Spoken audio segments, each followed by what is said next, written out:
ಇದು government of Karnataka ಮಾಡಿರುವಂತ ಉತ್ತಮ ನಿರ್ವಹಿಸಲ್ಪಟ್ಟ ತರಗತಿ ಕೊಠಡಿಗಳು, ಉತ್ತಮವಾದ ತರಗತಿಗಳನ್ನ ಕೊಡ್ತೀವಿ ಅಂತ ಹೇಳಿದ್ದಾರೆ. ಮತ್ತೆ ಸುಸಜ್ಜಿತ ವಿಜ್ಞಾನ ಪ್ರಯೋಗಾಲಯಗಳು, ಟ್ಯಾಂಕ್ ಮಾನದಂಡಗಳ ಪ್ರಕಾರ ಕಂಪ್ಯೂಟರ್ ಲ್ಯಾಬ್ಗಳು, ಶಾಲಾ ಗ್ರಂಥಾಲಯಗಳು, ಪ್ರಾಂಶುಪಾಲರ ಕೊಠಡಿ ಮತ್ತು ಸಿಬ್ಬಂದಿ ಸಹ ನಿರ್ವಾಹಕ ಕೊಠಡಿಗಳು, ಹುಡುಗರಿಗೆ ಪ್ರತ್ಯೇಕ ಶೌಚಾಲಯಗಳು, ಸುರಕ್ಷಿತ ಕುಡಿಯುವ ನೀರು, ಆಟದ ಮೈದಾನ, ಅವಶ್ಯಕತೆ ಅನುಗುಣವಾಗಿ ಪೀಠೋಪಕರಣಗಳು. ಇಷ್ಟನ್ನ ಕೊಡಬೇಕು ಅನ್ನುವಂಥದ್ದನ್ನ 2016-17 ಹೇಳಿದ್ದಾರೆ. ಇವತ್ತು 309 KPS ಶಾಲೆಗಳು ರಾಜ್ಯದಲ್ಲಿ ಇದಾವೆ. ಇವತ್ತು ಸರ್ಕಾರಕ್ಕೆ ನಾವು ಸವಾಲಾಗ್ತಾ ಇದೀವಿ, ಎಲ್ಲರೂ ಕೂಡ ಇಲ್ಲಿರುವಂತಹ ವಿದ್ಯಾರ್ಥಿ ಸಂಘಟನೆಯವರು. 309 ಶಾಲೆಗಳಿಗೂ ನೀವು ಇಷ್ಟು ಸವಲತ್ತನ್ನ ಕೊಡಕ್ಕೆ ನಿಮ್ಗೆ ಸಾಧ್ಯತೆ ಆಗಿದೆಯಾ? ಕೊಟ್ಟಿದ್ದೀರಿ? ಎಷ್ಟು ಪ್ರಮಾಣದಲ್ಲಿ ಕೊಟ್ಟಿದ್ದೀರಿ? ಈ 8 ವರ್ಷದಲ್ಲಿ KPS ಶಾಲೆಗಳನ್ನ ನಾವು ಉನ್ನತೀಕರಣ ಮಾಡಿದ್ಮೇಲೆ ಇಂಥ ಪ್ರಗತಿಯನ್ನ ಸಾಧಿಸಿದೀವಿ ಹೇಳುವಂತ ಯಾವ್ದಾದ್ರು ಅಂಶವನ್ನ ಇವತ್ತು ಸಾರ್ವಜನಿಕವಾಗಿ ಬಿಡುಗಡೆ ಮಾಡಿದ್ದೀರಾ? KPS ಶಾಲೆಯನ್ನ ನೀವು 2,500 ಕೋಟಿ ಸಾಲವನ್ನ ತಗೊಂಡು ಏಷ್ಯನ್ ಡೆವಲಪ್ಮೆಂಟ್ ಬ್ಯಾಂಕ್ ಇಂದ ಮಾಡ್ತಾ ಇದೀರಿ. ಅದಕ್ಕೆ ಯಾವ ರೀತಿ ರೀಪೇಮೆಂಟ್ ಮಾಡ್ತೀರಿ? ಆಯ್ತು, ಸಾಲ ತಗೊಂಡು ಮಾಡ್ತಾ ಇದೀರಿ.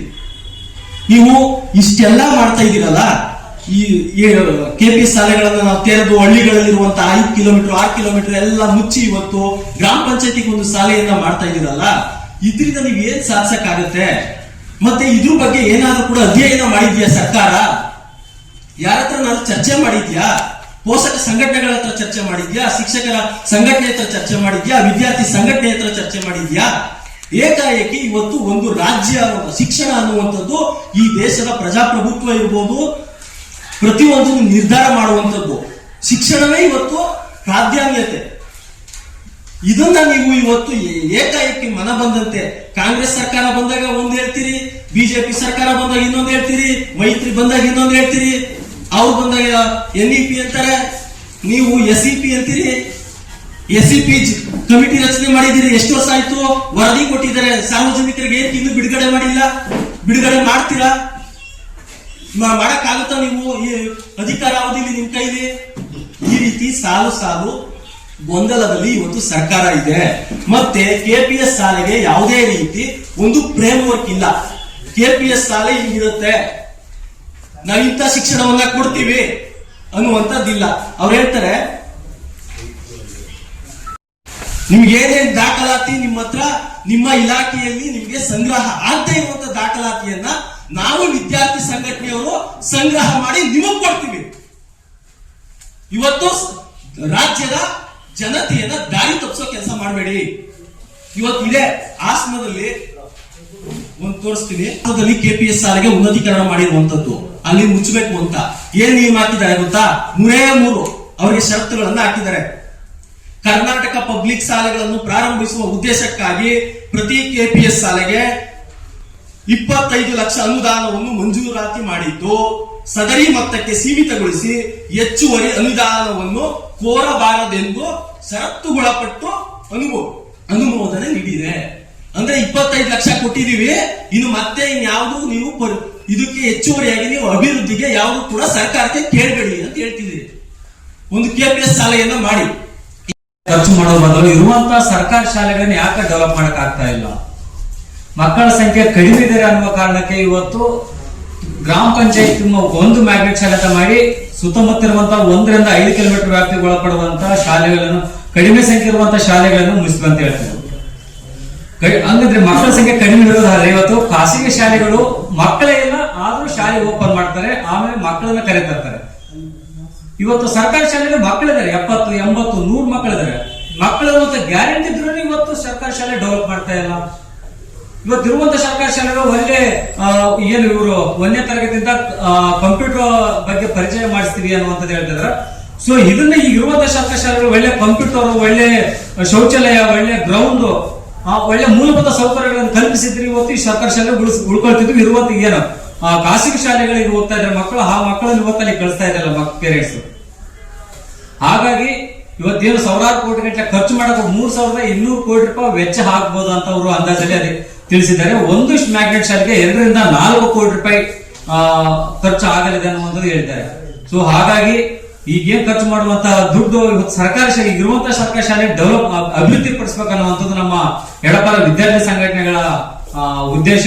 ಹಾಗಾಗಿ ಇವತ್ತು KP ಶಾಲೆಗಳನ್ನು ಮಾಡಕ್ ಹೋಗ್ತಾ ಇದ್ದಾರೆ. ಇದು ನಿಜವಾಗ್ಲೂ ವಿದ್ಯಾರ್ಥಿಗಳಿಗೆ ಹಳ್ಳಿಗಳಲ್ಲಿರುವಂತಹ ವಿದ್ಯಾರ್ಥಿ ವಿರೋಧಿಯಾಗಿರುವಂತಹ ಯೋಜನೆ. ಹಾಗಾಗಿ ಇದನ್ನು ಕೈ ಬಿಡ್ಬೇಕಂದು ಎಲ್ಲಾ ಎಡಪರ ವಿದ್ಯಾರ್ಥಿ ಸಂಘಟನೆಗಳ ಪರವಾಗಿ ಮಾಧ್ಯಮ ಮೂಲಕ ತಿಳಿಸ್ಬೇಕು ಆಗುತ್ತೆ. ಯಾಕೆಂದ್ರೆ ಊರಲ್ಲಿ ಒಂದು ಶಾಲೆ ಇರುವಂತದ್ದು ಒಂದು ಸಾಂಸ್ಕೃತಿಕ, ಸಾಮಾಜಿಕ ಮತ್ತೆ ರಾಜಕೀಯ ಅಸ್ತಿತ್ವ. ಅದು ಪ್ರಜಾತಂತ್ರ ಉಳಿಬೇಕು ಅಂತ ಹೇಳಿದ್ರೆ ಶಾಲೆ ಇರಬೇಕು. ಇವತ್ತು ಊರಿನ ಜನಗಳು ಒಂದು ಗಣರಾಜ್ಯೋತ್ಸವ ಆಗಿರ್ಬೋದು ಅಥವಾ ಒಂದು ಸ್ವತಂತ್ರ ದಿನಾಚರಣೆ ಆಗಿರ್ಬೋದು, ಆ ಊರಲ್ಲಿ ಆರ್ಗನೈಸ್ ಮಾಡುವಂತ ಸ್ಪೋರ್ಟ್ಸ್, ಕಲ್ಚರಲ್ ಆಕ್ಟಿವಿಟೀಸ್ ಅಲ್ಲೆಲ್ಲ ಕೂಡ ಊರಿನ ಜನಗಳು ಶಾಲೆಗಳ ಮುಖಾಂತರ ಭಾಗವಹಿಸ್ತಾರೆ. ಸೊ ಆ ಹಿನ್ನೆಲೆಯಲ್ಲಿ ಇಡೀ ರಾಜ್ಯದಾದ್ಯಂತ ಪೋಷಕರು ಕೂಡ ನಮ್ಮೂರಿನ ಶಾಲೆ ಉಳಿಬೇಕು ಅಂತೇಳಿ ಗಟ್ಟಿಯಾಗಿ ನಿಂತ್ಕೊಂಡಿದ್ದಾರೆ. ಇವತ್ತು ಒಂದು ಎಕ್ಸಾಂಪಲ್ ನಿಮ್ ಮುಂದೆ ಇದೆ. ಬೊಂಗನೂರಲ್ಲಿ ಏನು KPS ಮ್ಯಾಗ್ನೆಟ್ ಮಾಡಿ ಸುತ್ತಮುತ್ತಲಿನ 7 ಶಾಲೆಗಳನ್ನ ಮರ್ಜ್ ಮಾಡಕ್ ಮುಂದೆ ಬಂದ್ರು. ಆ ಸುತ್ತಮುತ್ತಲಿನ 7 ಹಳ್ಳಿಗಳ ಜನಗಳು ನಿಂತ್ಕೊಂಡು ಆ ಊರಿನ ಶಾಲೆಗಳನ್ನ ಇವತ್ತು ಉಳಿಸ್ಕೊಂಡಿದ್ದಾರೆ. ಅಲ್ಲಿ ಮುಚ್ಚಕ್ ಬಂದಂತ ಅಧಿಕಾರಿಗಳನ್ನ ಸರ್ಕಾರನ ವಾಪಸ್ ಕಳಿಸಿದ್ದಾರೆ. ಇದೇ ರೀತಿ ಹೋರಾಟ ಕರ್ನಾಟಕದ ಮೂಲೆ ಮೂಲೆಯಲ್ಲಿ ನಡೆಯುತ್ತೆ, ಕಂಟಿನ್ಯೂ ಆಗುತ್ತೆ.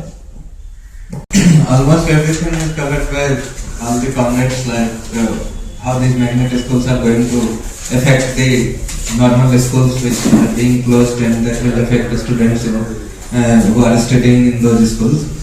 One more thing I want to point out, that these special schools or special research institute or special colleges, these things can only work when there will be proper basic education system. We have seen the failure of all these Navodaya Vidyalaya, Netanhat and all who went for a special education where kids will go through entrance exam, they will be trained in better way. And since the other primary middle schools were not properly funded by government, there were no facilities. So these all are now examples of failure. Now we can see IITs also who were formed as a specialized institute for engineering and all. So these IITs now more than 50% students are not selected for any company job. So they are remaining unemployed after getting BTech degree from IITs. So these special school and institutions are not an option. First, government should focus on primary, basic, middle school education, colleges, universities. Then only there can be some specific research institute, special schools for who are better students. They can select by exam. That will not be discrimination for others. But closing schools for normal children and then making one school there, they are saying we will give facility. So that already had failed. So there is no question of thinking about it. And Congress government who came to power closing, saying that NEP is closing schools, privatization, corporatization of schools. Now they are doing same in the other name.